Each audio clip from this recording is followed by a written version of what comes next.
We start by turning the key to the on position. Next we'll locate the OBD2 port on the dashboard.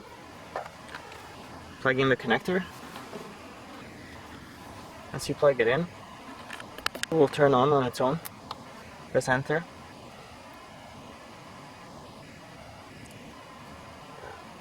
Menu 1, we press enter again. There's one code. Press scroll. It's P10. And scroll again, it's the same code. Press enter. It goes back to the menus. Press the scroll button. There is erase. You can press enter again. Erase. Yes. Enter.